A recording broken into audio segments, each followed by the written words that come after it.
What's up? John here, founder of the Paid Search Playground. And you can always visit me at www.itallstartedwithanidea.com. Let's talk about AI. It is crazy. Not so much though. Actually, today there was a person who had posted on LinkedIn that said, I wish. I wish I had thought of that. It's just a GPT agent.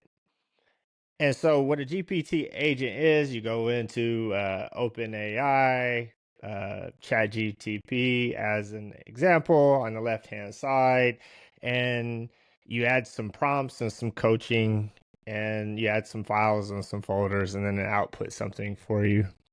There are a million GPTs now. A million plus, who knows? Maybe we're not at a million yet, but there's quite a few. And in terms of marketing, the circle's small. So there's only so many ideas that you can come up with, right? And so it was interesting for me, and I say that somebody today is still saying, I wish. For me, it is looking at Claude 3.7 learning and saying, what are the possibilities of creating something that is a human? Well, it's realistic, but it's super complicated. But is it really that complicated? And having that conversation with the tool as a marketer, like, hey, we have challenges with space and we have challenges with time.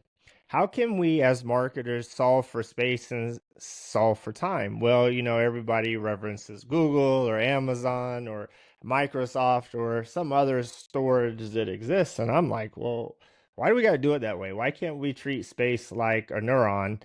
Um, and why can't we do that? Well, this is what you need to do in order to do that.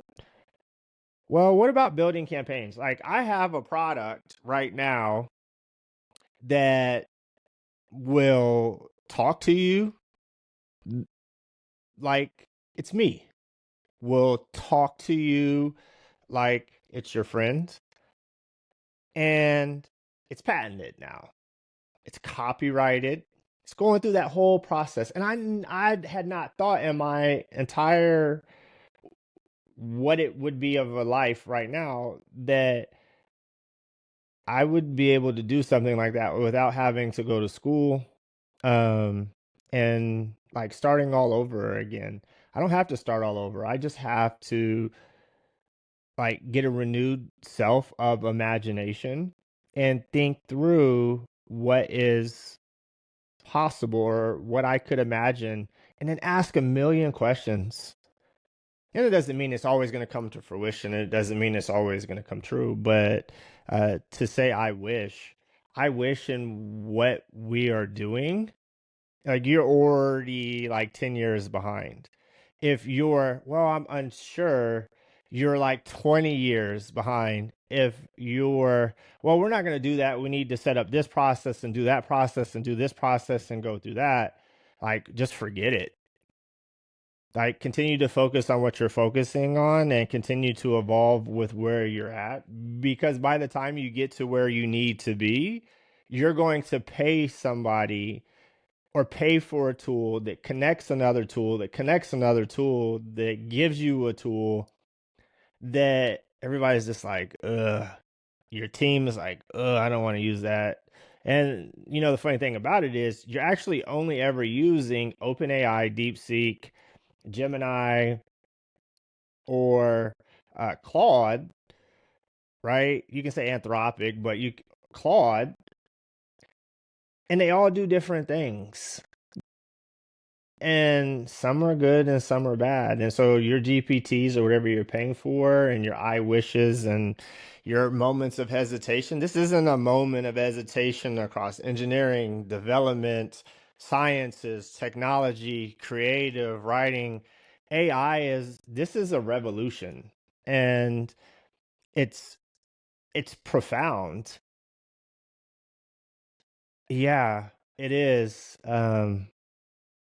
So today I saw a post that stirred that rant of I wish, but what about imagine a place that is full of space, that everything you always thought of that isn't material. It could be material. You could develop something material. Like somebody could ask the question, how could we solve the world's problem for water? How can we convert salt water to just normal everyday drinking water? You can do that in your home now. You have a tool that's able to process and synthesize all this information. Solar panels or build a solar car. Like those patents exist in the world.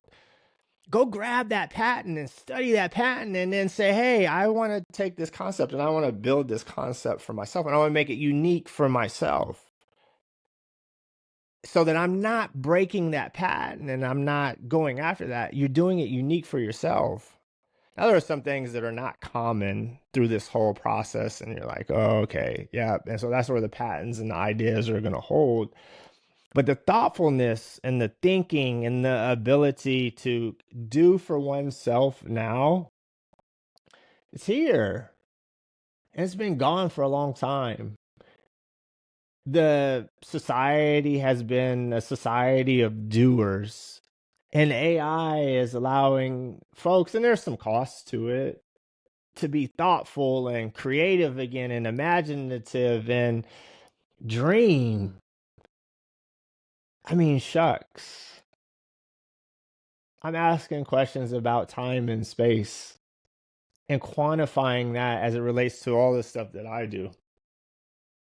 I'm asking how to automate a campaign build. I mean, like so there's a product talking about Google advertising. Let me just talk about that. So I have a product right now where it's in a Google sheet. You upload a script, and it you can build your campaigns in the sheet, your ad groups, your keywords, and then I have another product that again, these are all combined. So I've separated these products out where it's just a keyword analyzer, right? And then for the ad builder that I have, I mean, gosh, I've been using that for I don't know, what, 2, 3 years. And now with AI, I can put a box here on the right hand side, or I can create a UI for it.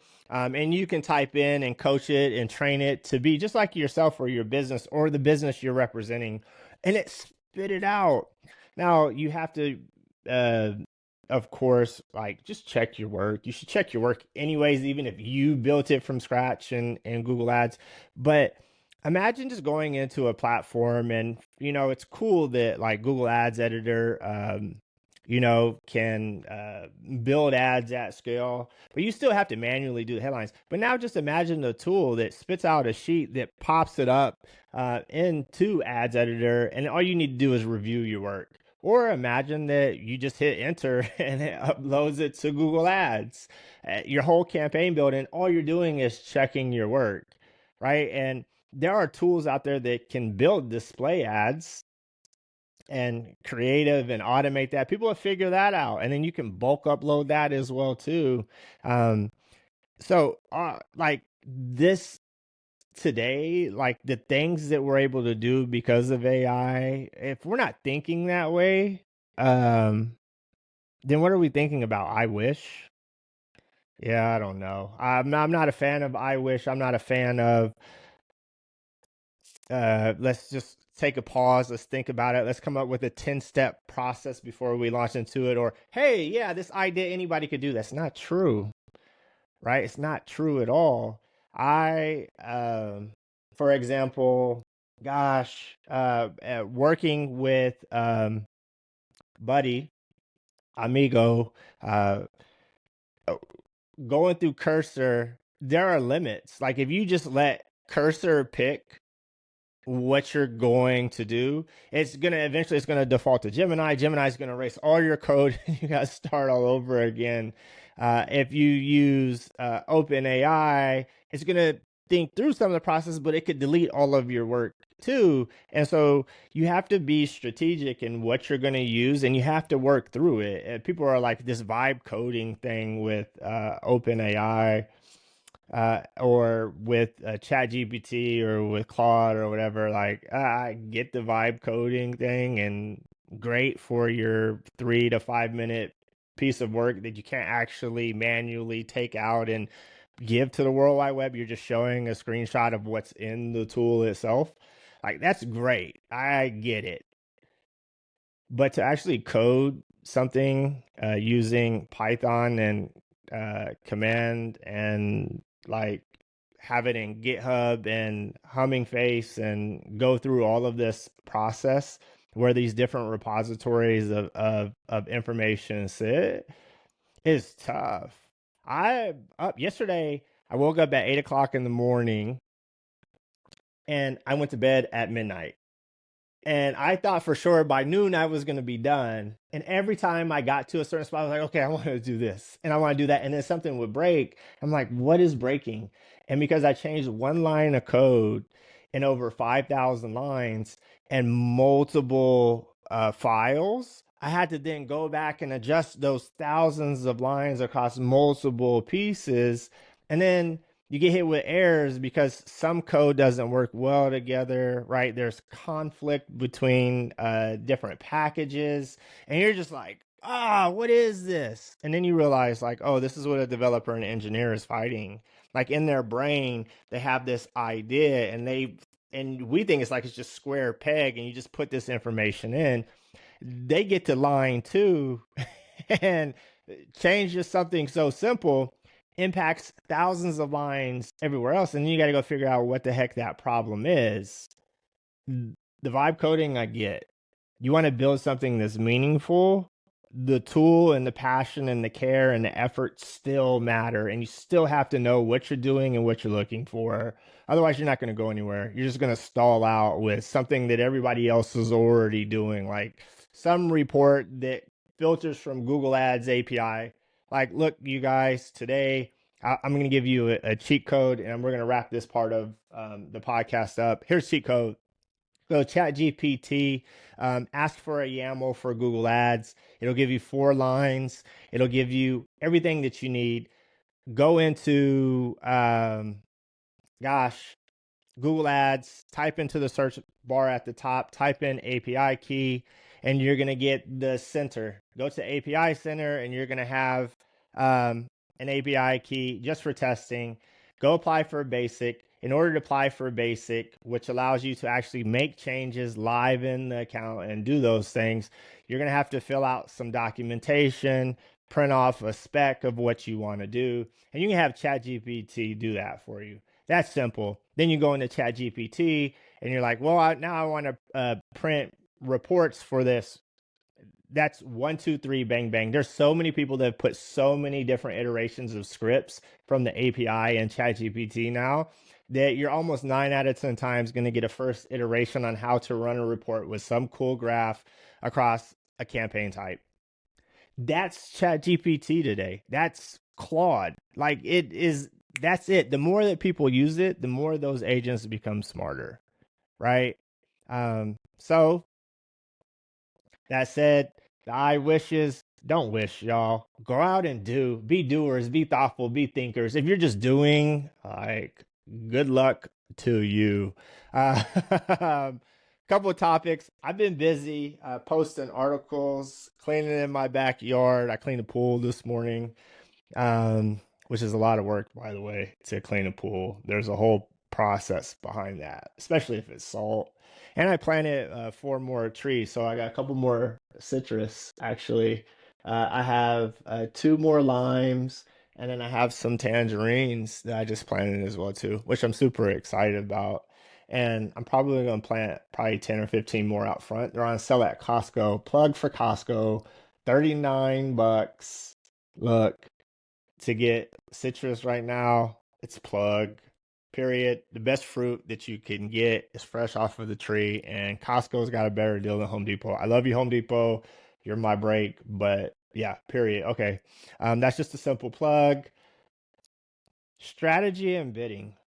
Let's talk about it. Manual or automated?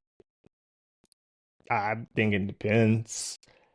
Manual is a thing. I get it for small businesses and big businesses. I absolutely get it. There was a time in my career, more recently, with not even recently, that was a long time ago now. That was when I was managing NAM and global strategy across what was, you're gonna laugh, what was Gemini, Yahoo at the time, Microsoft, uh, when it was Bing, and then of course Google Ads, right? And before there were even RSAs, I remember that winter when RSAs broke. It was a nightmare. We were like, what are we going to do? We got to add all of these headlines as a beta. It was even worse when the initial before that was the 90 characters. It was kill.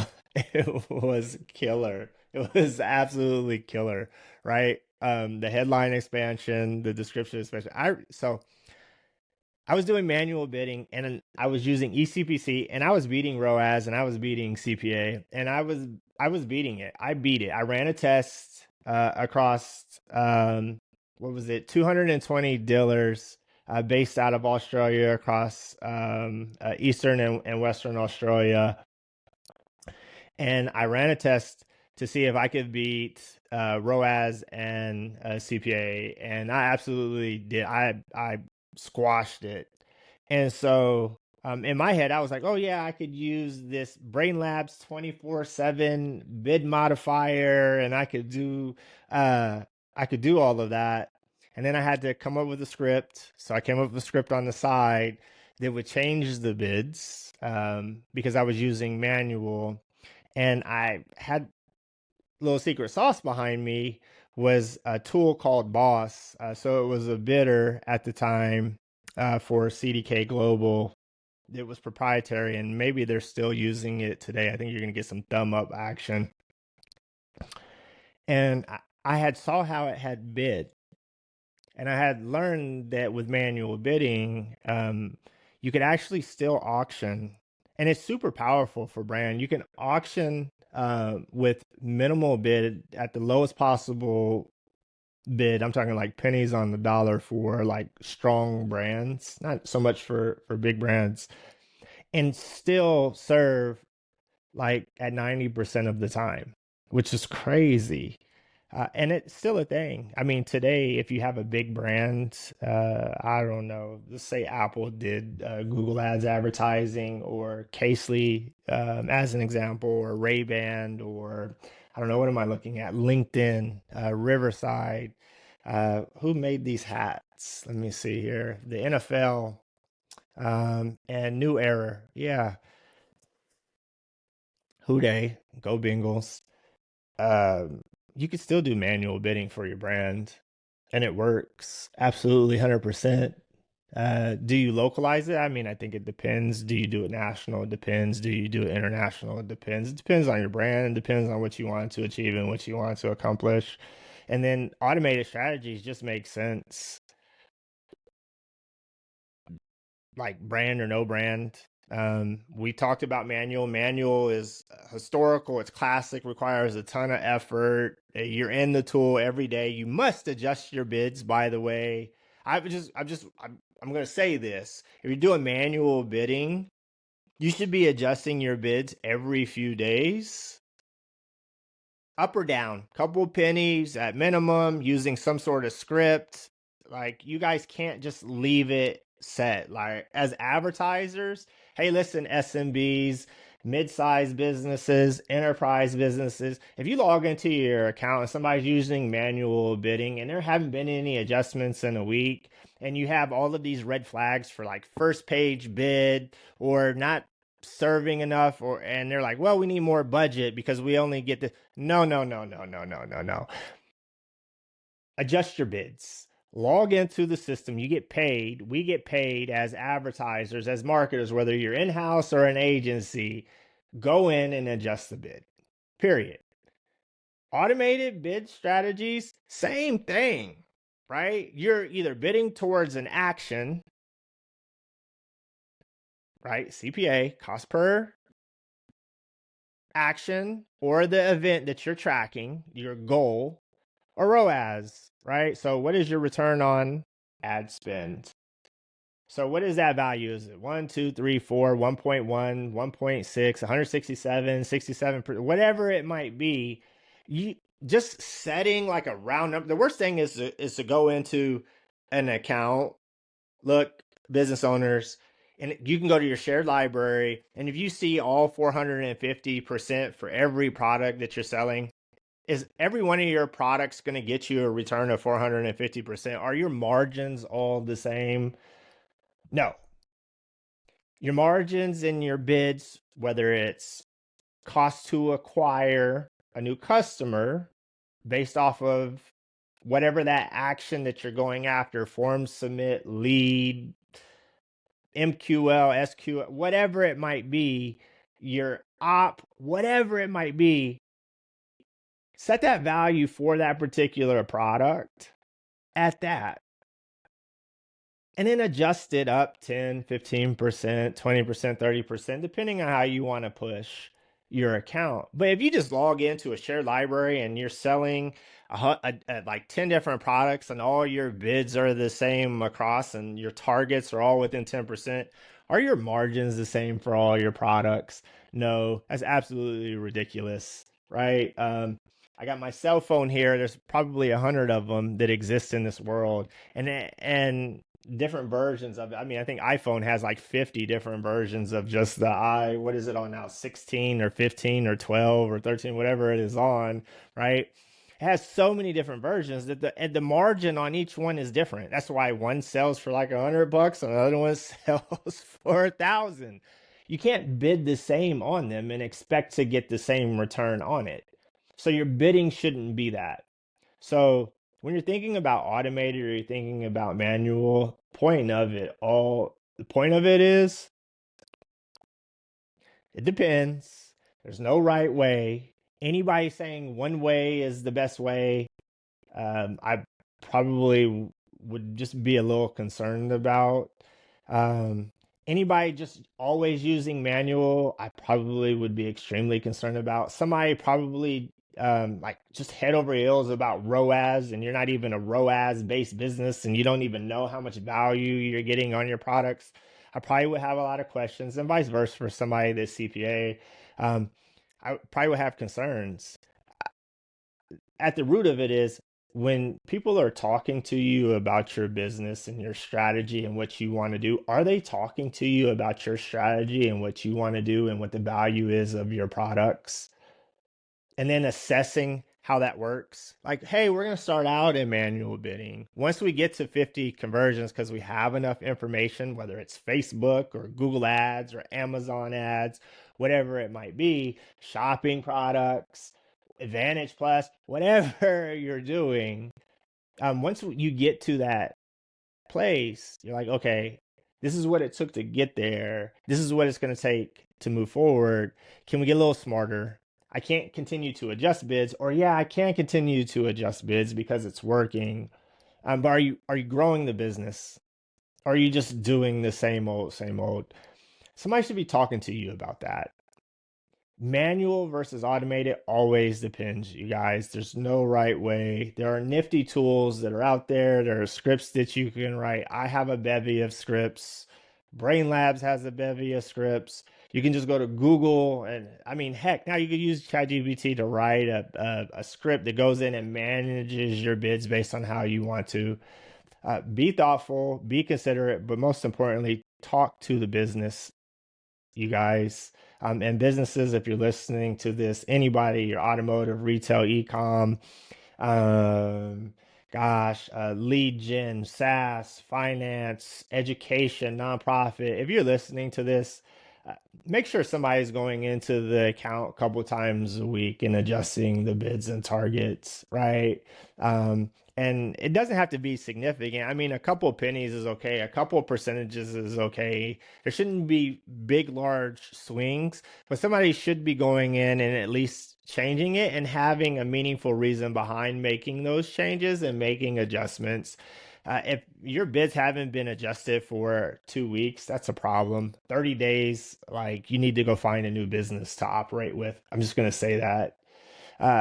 Moving on, we've Like AI is dope, bidding is dope. There's AI behind bidding and manual, but performance max versus traditional.